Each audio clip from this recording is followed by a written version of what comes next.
So the Miami Heat and Chris Bosh put out a joint statement yesterday saying that he will not be playing for the remainder of the 2016 playoffs. So this should quiet the tension between Bosh and the team over his status for the rest of the season. Now, in the joint statement from Heat and Bosh, it says in part, the Heat, Chris, the doctors and medical team have been working together throughout this process and will continue to do so to return Chris to playing basketball as soon as possible.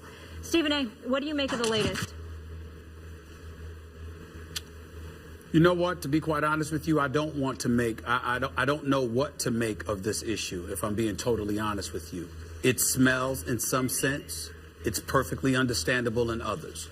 The primary objective is for Chris Bosh to be safe and healthy when he's on the court.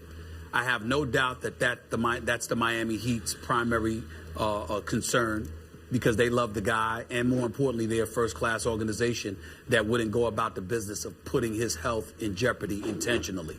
So I'm certainly not trying to cast any aspersions on them in that regard. I do think from a business perspective, this works to their advantage. If Chris Bosh is out, particularly for any lengthy period of time, and you find yourself in a situation where insurance is paying his salary as opposed to you being obligated to do so, that positions you to save some money, not to mention allowing you to also go out there and spend in the off season without it hurting your pockets. So in that regard, even though, again, nobody's questioning the intent of the Miami Heat, we can't ignore the fact that this position that they've taken jointly with Chris Bosh, I say that in jest, obviously works to their advantage. In the case of Chris Bosh, you know that he's a team player. Skip Bayless, you pointed out accurately yesterday what a deep thinker he is, how he's a good brother, incredibly nice man. He doesn't want to rock the boat or ruffle feathers, but he desperately wants to play and feels that he's ready to play. Got his own doctor, as reported by the Miami Herald weeks ago, to give him the okay, but the Heat doctors didn't necessarily approve, which is why his wife started that hashtag, Bring Bosh Back, which is what she sent out to Ethan Skolnick, the columnist for the Miami Heat. So we understand that there's a divide there. But Chris Bosh is not going to want to ruffle feathers. But it also raised a red flag in my mind where it was a joint statement. Instead of Chris Bosh coming out and speaking for himself, here he is allowing the Miami Heat to speak for him. And that says to me that in some fashion, he was compelled to do so. I'm not saying that's a negative. Again, it's business. And he may have very well come to the conclusion that it's to his advantage and the advantage of the Heat. And being the team player that he is, he might have seen the light at the end of the tunnel. I'm quite certain from what I'm being told, the family disagreed with his position. Some of his teammates disagreed with his position. Folks wanted him to come out and issue his own statement, but he neglected to do so. And again, that has the Miami Heat written all over it, because Pat Riley, you're going to do stuff his way now. In most instances, that's just the way it's going to be. And then, of course, we take into account the union and his agent, Henry Thomas, who I believe he should shop for on Christmas. He should cook Thanksgiving dinner for, because the man got him $118 million. We all know that I've said that in the past. But Henry Thomas is an exceptional agent. And I find it a tad bit odd that throughout this entire process, he has been very quiet. So when I look at it from that perspective, I'm thinking about D. Wade's contract coming up and how he's supposed to get paid and how they shared the same agent. I'm thinking about Pat Riley pursuing KD, or if a miracle happens and LeBron James decides to come back to South Beach, facilitating that whole process. I'm thinking about all of those things. But I'm going to tell you something. In the end, I don't think that Miami can be maligned, because they're clearly making decisions that, number one, doesn't jeopardize the health of Chris Bosh, while at the same time benefits them from a business perspective. But as it pertains to this season, it's a damn shame that it ended this way, because that means Chris Bosh doesn't play. That means it inhibits their ability to legitimately compete for a championship. And that means another year in the career of the great Dwayne Wade ultimately ends up coming to waste. Because with Chris Bosh, with this crew, they'd have a chance of beating Cleveland in the Eastern Conference Finals, assuming they get past Toronto. Without Chris Bosh, they're not beating Cleveland. And that means that another year in the career of Dwayne Wade goes to waste. You're right. So I got to go back to your first word that you used. Smells. It's something about it smells. I'm not privy to the inner workings here. You know more than I do, but even you're not completely privy to what happened.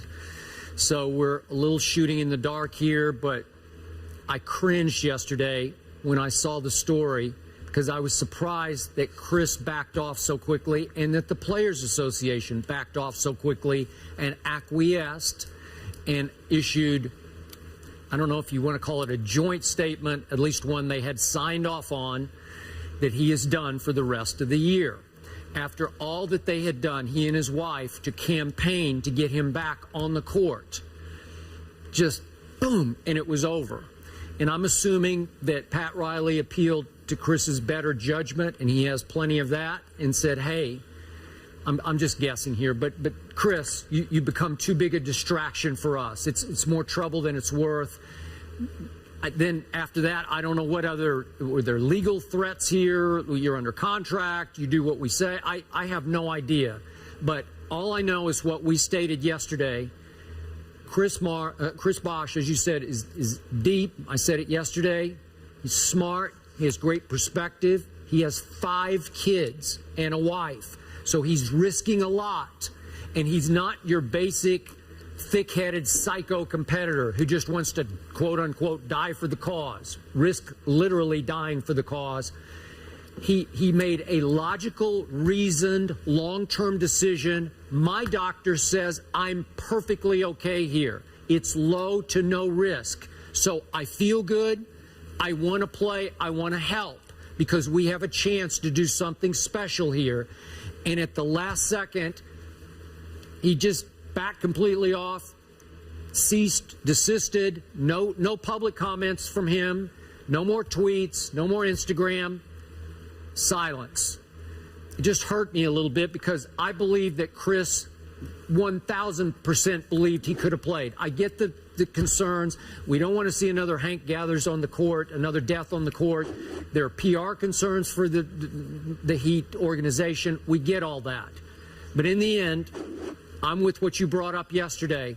There's a big picture advantage here for him sitting out, insurance to kick in. It might clear the decks, open the doors for maybe a Kevin Durant to be added to the mix next year. Okay, great. But it doesn't help you now. And it certainly doesn't help Chris now. And if I know Chris, he's crushed today over this. Just crushed. Well, I would say this, and Skip, you'll know based on what I'm about to say how serious I am when I say this. I don't toot my own horn. I've broken a lot of stories in my NBA career. And I am telling you, there's so much that I wish I could say because 4 well-placed sources on this matter. Bosh had allowed this fight to continue. There's a lot more that I could have said. But it's amazing that after we discussed this on First Take yesterday, the story, dare we say, was somewhat neutralized. It was. And so as a result of that, because again, he reached an agreement and he's not going to play for the rest of the season. But there are very, very, very few stories that I've ever been as confident, and I'm usually very confident in my information. The kind of stuff that comes on here, I'm just going to say to you, I have no issue with Miami. Miami, this is business.